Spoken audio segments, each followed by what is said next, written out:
这个台北捷运的攻击案件，伫咧高中生受伤的时，对方摕刀啊，迄支手随互人掠掉的，则无其他的人继续受伤。也那伫咧第一时间甲刀啊抢走，随压制对方的人，伊是刑事警察出身，目前伫咧台北市警察局防治科做警务证的施先德，伊讲这是伊的责任，当初时是无加想。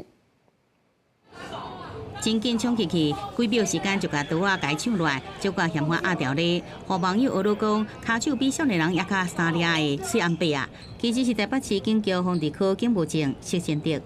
要起步的时候，就看到人群一直由我座位这边涌过来，而且有跑也有尖叫，而且有跌倒。那我就想说询问一下，有民众才告诉我说啊，前面的车厢有发生啊持刀这个砍人。 本来敢若像一般平常时下班坐捷运，头前车手继续发生举刀杀人的事件。刑警出身的施先德虽然已经离开第一线多年啊，其有这个本领，闪开乘客，赶紧冲去。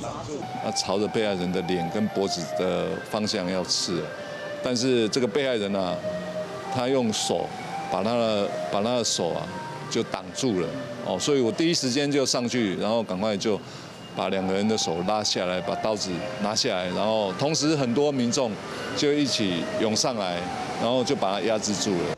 施先德讲，到新埔站时，警察随接手，家己就离开捷运站啊。伊相信所有警察伫这款的场合拢会跳出来化解危机。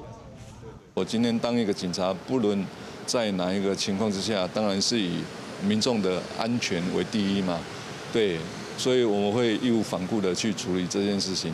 对台北捷运会送伊重新免费来坐车，市长蒋万安甲前北市刑大顶司新北市长侯友宜拢真肯定。施先德讲，就是咧做警察应该做代志。伊也强调，防抬着伤学生，防抬头一刀的时阵，随甲对方举刀的手甲伊落掉咧，对方无法度搁再攻击别人，这也真重要。也那学校是转达学生的讲法讲，因为国防教育捌学过，若拄着攻击时安怎应变，才同时甲对方的手落掉咧，歹棒保护家己，互其他乘客有机会来协助。避免造成重大伤害。